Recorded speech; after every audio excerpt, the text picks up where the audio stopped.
Okay, let's try again. Hopefully the connection will work this time. So, hi everybody. Let's see, I'm hoping this will work. I'm doing a layered layout today with a minimum amount of supplies.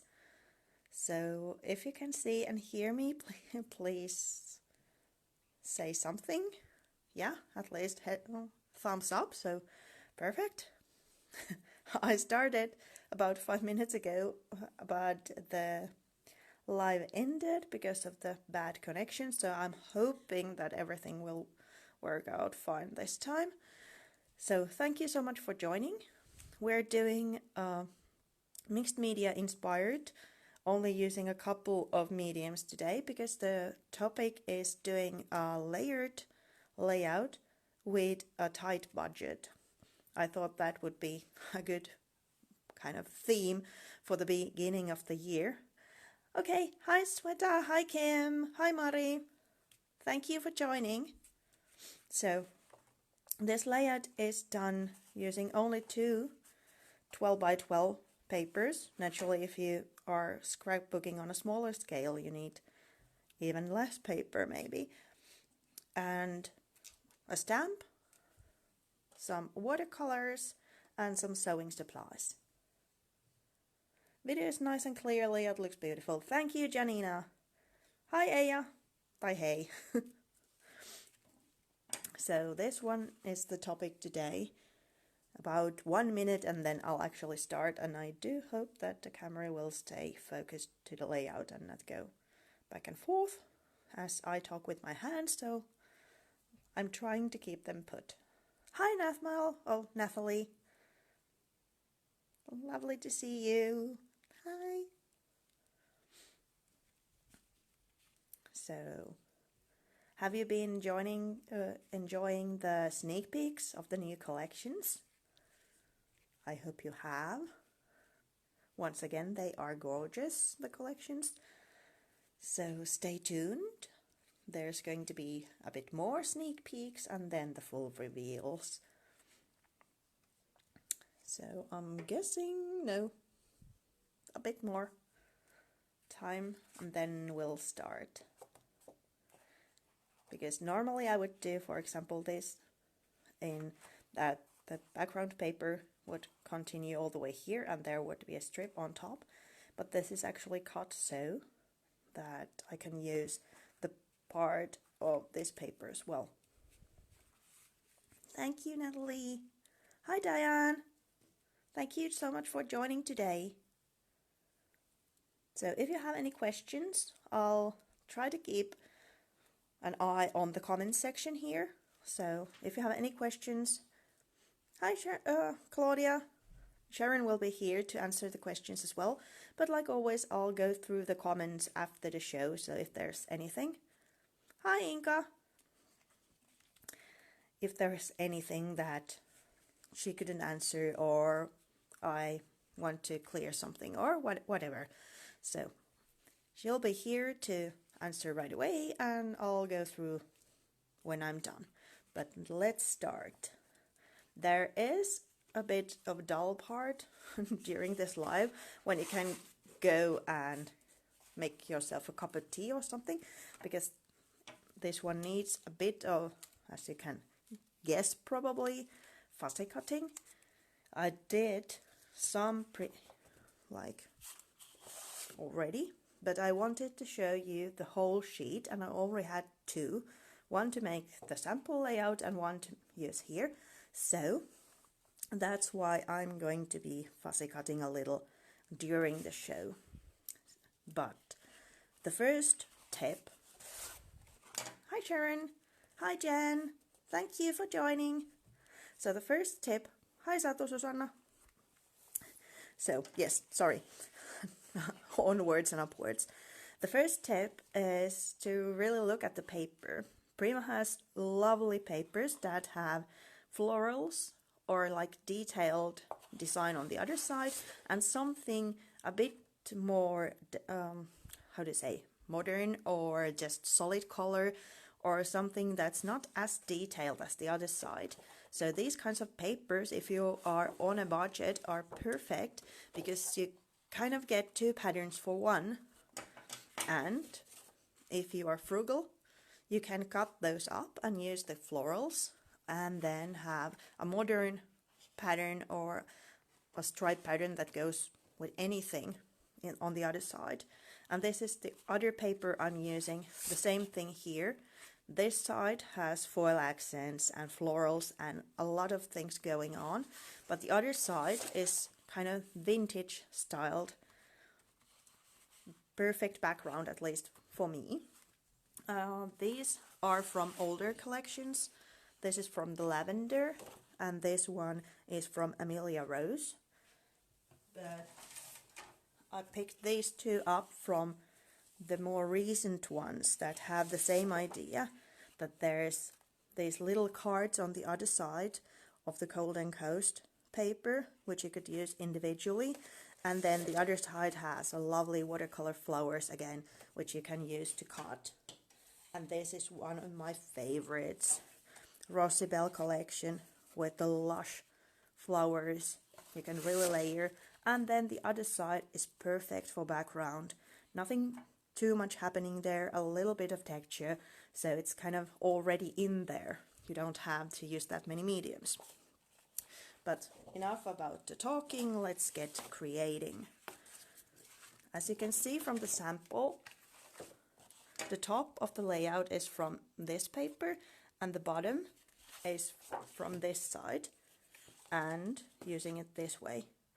You can choose the horizontal line, but I chose, because my layout is a bit horizontal, to counteract that with a vertical pattern on the paper. So it would be totally different looking if it would be like this. So, and normally I trim off the manufacturer strips, but this time it's really handy to have it. If you are on a budget and don't have a paper cutter, you can use scissors, that's fine. I can cut straight even if my life depended on it, as I'm still accustomed to paper cutter, so I'm using that.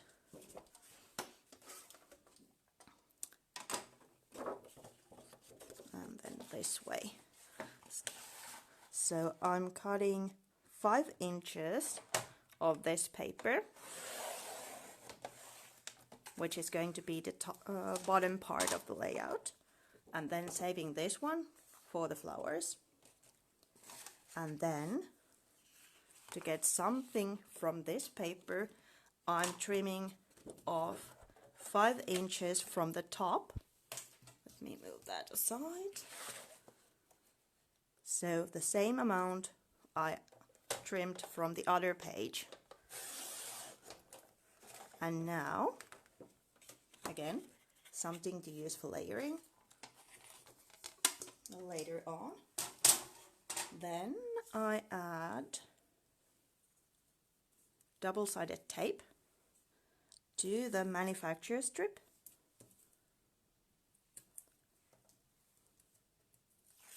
And adhere the piece here. Whoops, daisy.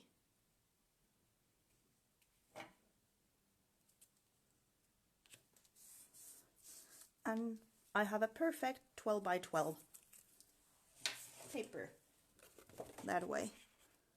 The manufacturer strip works as the place where to adhere, and as I trimmed off 5 inches and added 5 inches, it's the perfect size, and you can really use kind of everything on the paper. So now I have my 12 by 12 ready, and I have spared some of the paper for layering later. Next thing is to add some kind of medium. For this project I chose the watercolor confetti set because there's a lot of color to choose from, and if you're trying to be on a budget, It might be a bit more expensive because there's so much color, but there comes also the brush. So you're kind of good to go with this set. One way you can use watercolors if you are, let's say, afraid to add something straight on to the layout is to use a bit of plastic. This is actually from the stamp, one of the protective pieces. Oops, that was actually a blue one, not the purple one I was going for, but never mind, let's use this one anyway. To add it on top of a plastic, and then you can kind of stamp it so you get that watercolor effect without actually having to add a brush to your layout if you feel that that's too scary in a way to actually add. This way it's kind of haphazardous. It's a surprise what you get. And if you look at the colors I'm choosing, they echo the colors of the patterns of the page. So I'm going for pink and also the purple that are already present in the layout in the form of the flowers. So this way you can just add color. Naturally, the other way to use watercolors is one I love the most, and I can't do a single project without, is splashes. It's also a handy way if you use them really like tightly together and put a lot of them. It looks like confetti or something lovely scattered on top. What you maybe need to be a bit careful of though is the color red, because that's unfortunately sometimes starts to look like it's a splatter movie. Combining red with other paints usually works, but if you are hesitant, then steer away from the blood red at first. Pink is okay, because at least that doesn't remind immediately about blood. But if you use dark red, for example, it's... Oh, then again, if you're doing a Halloween layout, what a fabulous way to get that haunted feeling. And then, naturally, with watercolors, you can just paint.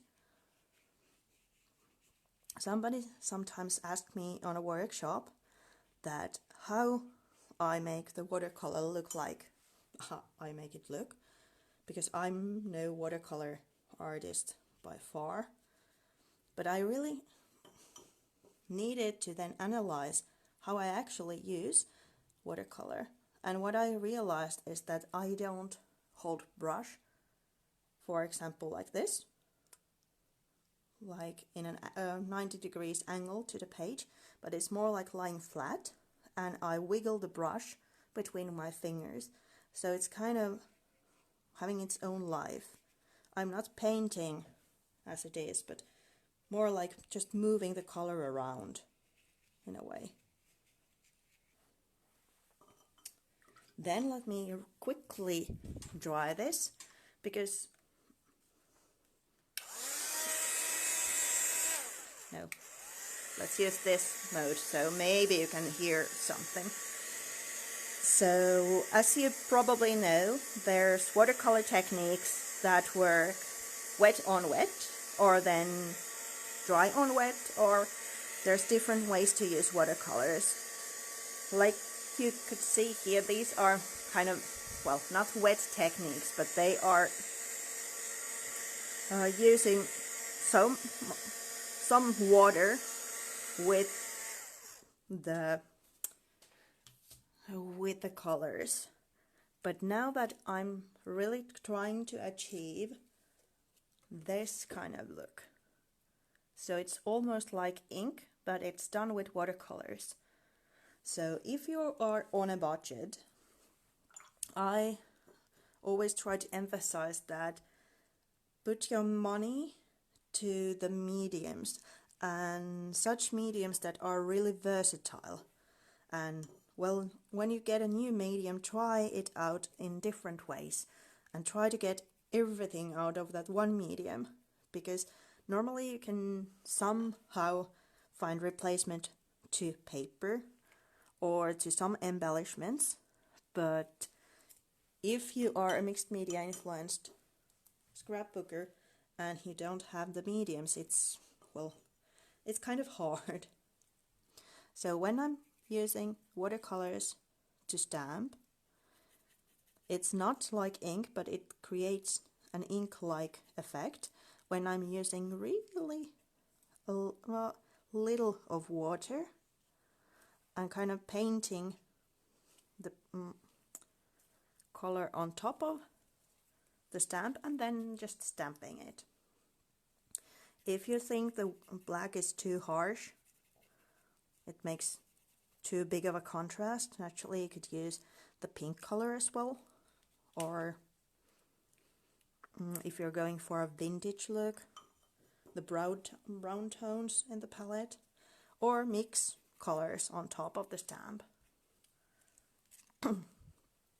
So it's not just black, but as I wanted kind of imitate, because I usually use black ink for stamping, it kind of creates that contrast with everything else I have going on. So that's why I chose black. And it's not as sharp as, let me try to get here, as ink, but you can still see the teeny tiny patterns. And here, this has been still wet, so it kind of creates that watercolor effect, but on dry areas or on top of here, where it's more dry, it's more crispier.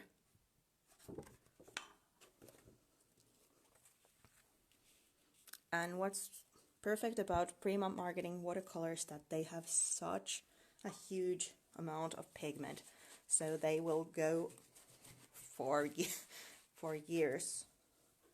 I have had the Tropicals set, which is my favorite now, for maybe 3 years, and I still use it. So it's getting a lot for your money. So now we have a mixed media influenced background done with watercolors, even though it seems that there's different mediums. To add another thing there, I used just a regular pencil, because as you can see here, it's kind of echoing then the thread that I'm using then to embellish my layout later, but these lines that kind of gather the attention to the photo, and they are done using a simple pencil. There's quite a few ways you can use a pencil in a layout as well. Let me get it a little bit duller so I don't tear the paper as it's a bit wet. And what I do, I don't draw the circle, but it's more like now I'm watching just out of the window, for example, and doing these random lines, because if you really draw, it shows on the line and it's a bit kind of hesitant in that way. So if you just let go, let loose, then you have that kind of flowing line that also the thread has. If it seems too difficult to, or something you don't want to try, then by all means take, for example, a plate and trace around it, and then you can again gather the attention to the photo that's there. Okay, now we have the background done. Let's move the watercolors away, and then we start layering. I mainly used as the paper layers the purple paper I had, because I wanted to use as many of the flowers that I could possibly get in the layering. And to kind of mix and match this paper, the purple paper, to the pink flowers, I also cut a couple of purple flowers to the layering. So creating the layers behind the photo is easy. Again, if you don't have a paper cutter, you can use just scissors. I'm not measuring anything when I'm cutting. Let's use that one for the layering. So let's stick these papers, for example, to the background of the photo. Maybe that's stripped still, as it has the lovely foiling there. So I don't measure anything, I'm just taking the papers. I'm loving, there's so much conversation going on and I have no idea what you're talking about. I'm really enjoying seeing so much interaction. But yeah, I'm just layering the papers on my hand, in my hand, well, holding the papers and layering them behind the photo.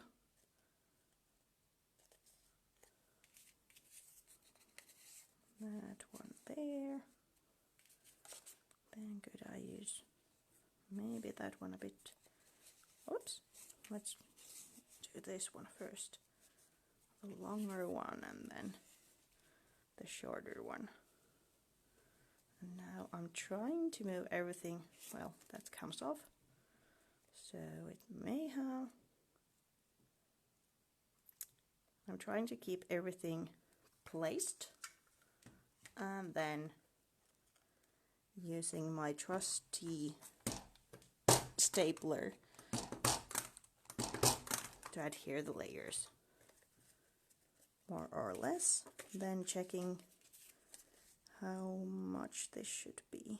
It was about yay much away. If you are not on such a tight budget, or you have those scraps we all have lying around, then you could take a bigger piece, just something on the size of your photo or a bit smaller, to use kind of the backing here, because then the teeny tiny pieces don't go moving about, but they are kind of adhered to that bigger piece. But it's okay using it like it is. Then foam dots are great, but so it's plain cardboard. Especially if you are doing a project that's going to be handled, then a sturdier piece of just a cardboard box might do the trick even better than foam dots, because then you should use a whole lot of them.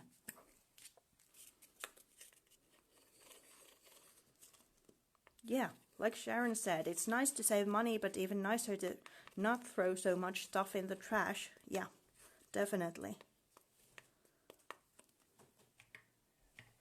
Like naturally you can, even if you're not on a budget, you can use these tricks. And for example, if you have teeny tiny scraps of paper with flower patterns, cut those flowers loose, and then you can use them for layering, because they also make a perfect kind of background for the lovely prima flowers. So using those as the background, and then you can layer the actual dimensional flowers on top. That's a great way kind of to add that layering.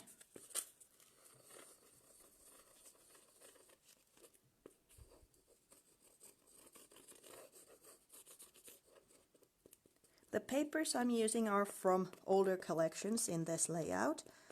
This rosy pattern one is from Emily Rose, and this one with the purple flowers is from Lavender collection. But the same tricks apply to kind of any collection. Just look for the papers that have lovely prints on kind of both sides, which Prima usually has. There's a lot to choose from. So there's the kind of more goes to every layout kind of pattern in the other side, and then the floral or more detailed one on the other.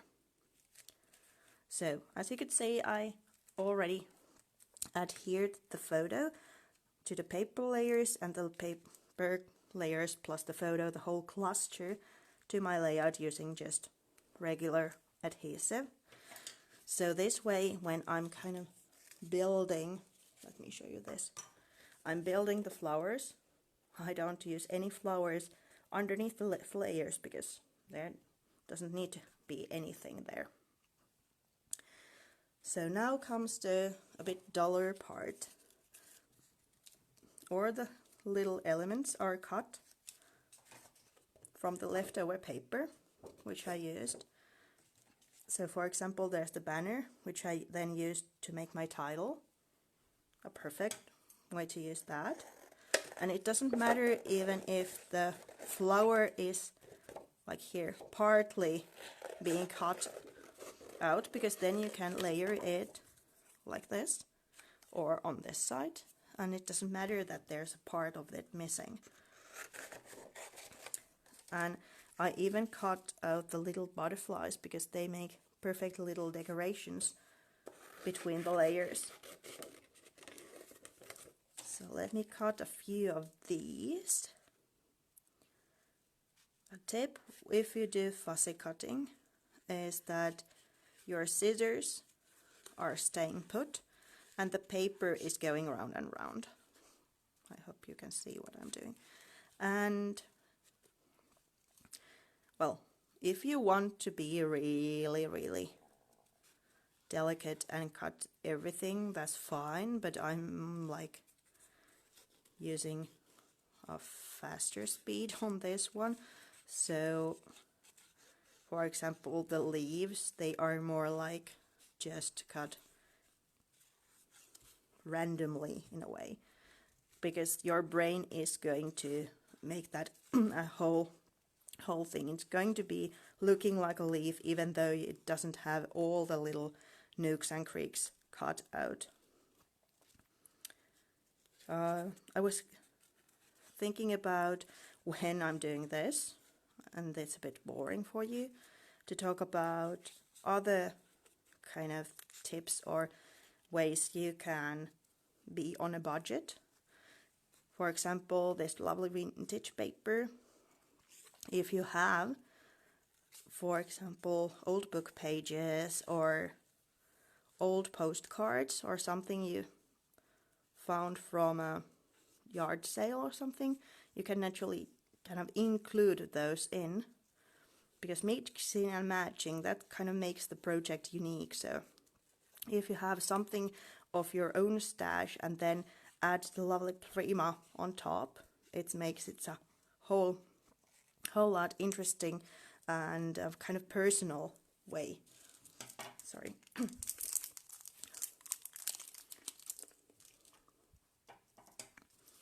Favorite fussy cutting scissors, asks Stacy.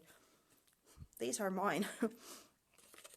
I'm not a fussy cutter as such. Sorry. But I like to use kind of long bladed scissors, so I don't have to go, opening the scissors all that much. But sorry.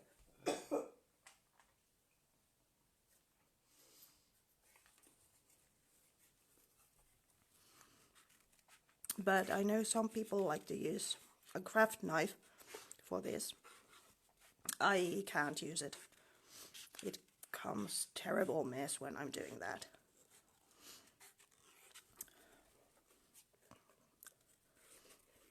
Something you can also use if you're on a budget, sewing supplies, like I use on this layout as well. Buttons, thread, they make perfect addition to layouts or other projects. Nuts and bolts, other metal embellishments, again perfect. Office supplies, again something you can add to add a little bit of your own unique style to a layout. Sorry.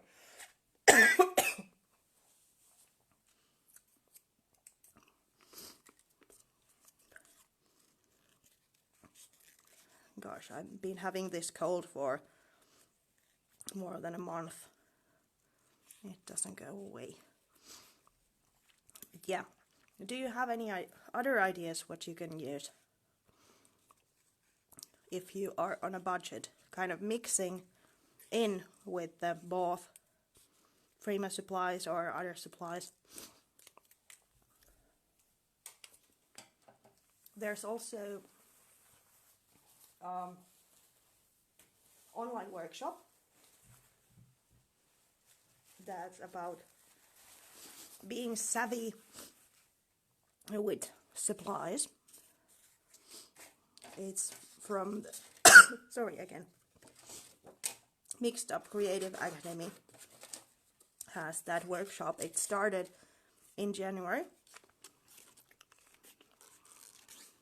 and it's also all about getting more out of your supplies. Like I said, when you get a new medium or new supply, what I kind of urge you to do is to test what you can do with it. Because even though watercolor is not for stamping as such, you can stamp with it, you can color paste with it. It's color pigment anyway, so find another way to use it, and usually that kind of makes you love the medium even more, because you can create another way to use it. Yeah, I'll need a cup of tea after this. I'm just trying to make the layout ready. It usually starts when I talk much. For example, when I'm working, then in the middle of everything I start to lose my voice and be coughing all the time. But, well, like Mala said, tea. There's another way to be on a budget. Use tea as a colorant, because that's wonderful. It also has a lovely tone. If you have water reactive inks, like Prima has those, well, the one on the Color Philosophy white inks, not the permanent ones, then you can use those to make the background, and they are for stamping. Thank you for the get well wishes. I'm sorry about me trying to make the best out of it, but yeah, I'm hoping I'm having enough now for the layers, so let's see. For the layering, I'm kind of going for, whoops, sorry, come on, focus here, yep, going for a horizontal composition and trying to keep the, even though it's all about the photo in a layout, I'm kind of trying to bind it into the background by layering something underneath and something over top. So there's going to be a title on top, for example. Let's add that one.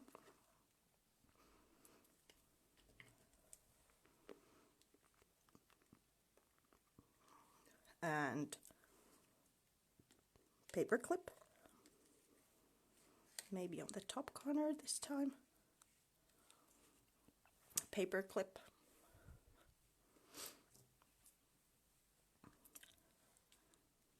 What about 2? Yep, let's use 2. And then let's add, for example, these flowers in. You could use double-sided tape or just glue, whatever is easier for you. Oops, actually I was going to put it the wrong way around. With the rose that it's not complete showing. Whoops. Sorry.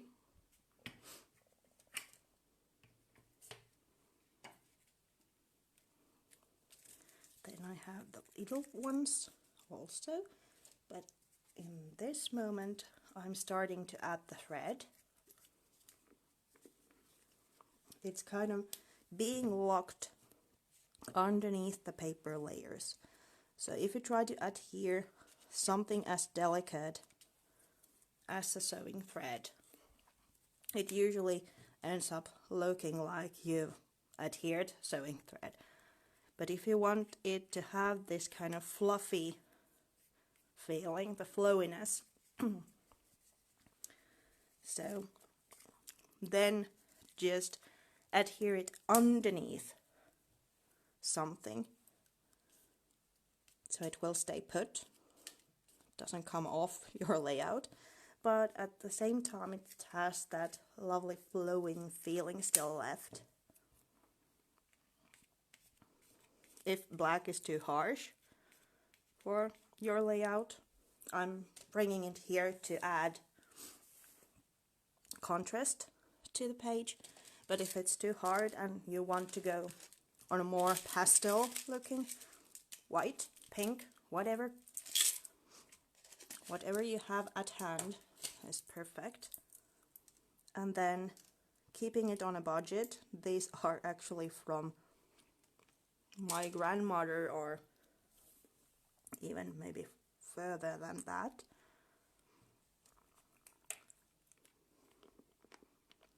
While the Prima crystals are lovely and I love to use them, on this page I thought to use something different and headed for my sewing supplies.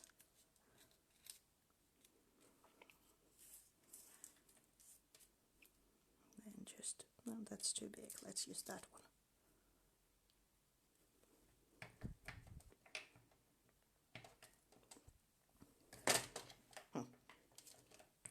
Everything is falling, but we don't mind about that too much now, do we?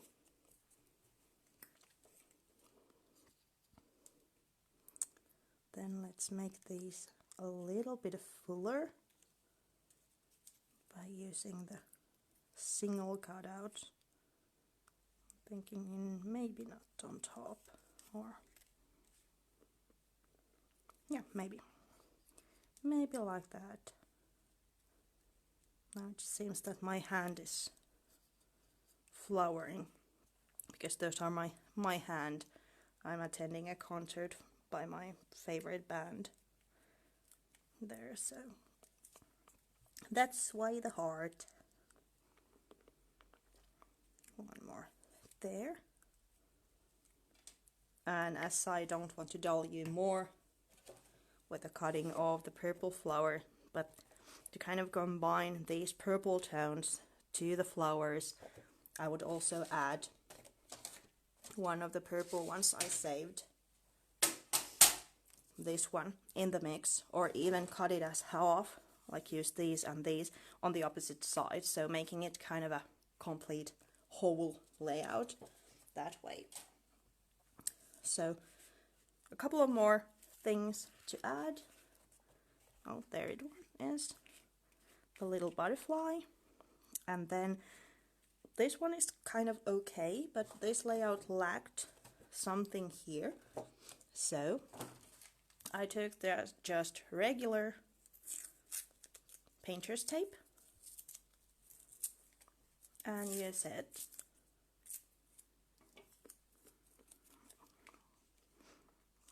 You could add this as the bottom layer as well, but especially if you used patterned washi tape, adding it the last stage saves you a whole lot of tape, as you only need to kind of mimic that it would be running the whole way through.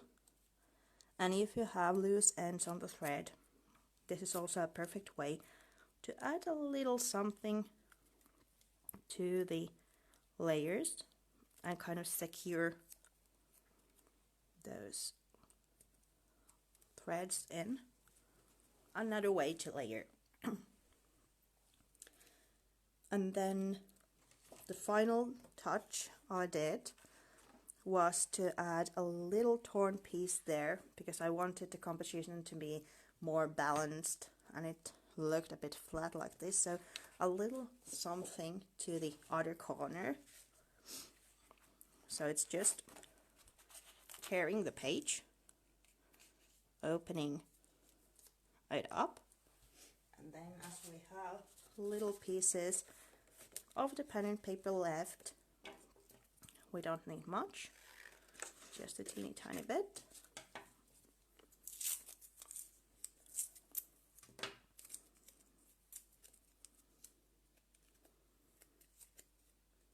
If you want to know what is going to be shown, then doing it like this, adding a couple of pieces of tape, then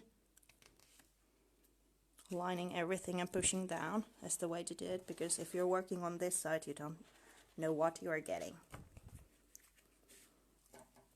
And then journaling and the title, because if you add your own handwriting to a project, naturally it brings some of you to the page, and even though you don't love the way your handwriting looks, or you may not, it's kind of something that is uniquely you.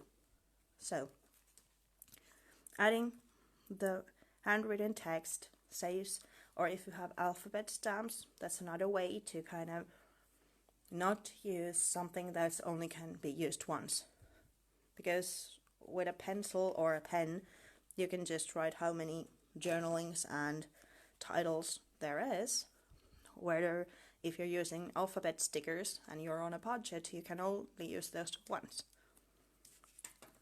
So there's a couple of tips for a layered, fun layout on a budget.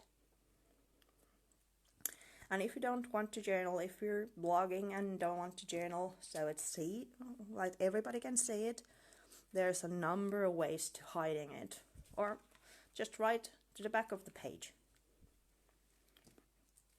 So hopefully you liked this, and thank you so much for joining today. The recording will be available soon. If you want to make more out of your supplies, then maybe Savvy's Supply School is something you could try. I'll add the link later here. And well, like Sharon said, I kind of noticed that I'll be demoing in Frankfurt for Prima, and it's at the end of the month. So if you are being there, come and say hi. And well, thank you so much for joining, and have a lovely creative 2020. Bye! And thank you, Sharon. Thank you, Natalie. Thank you all for coming. Bye!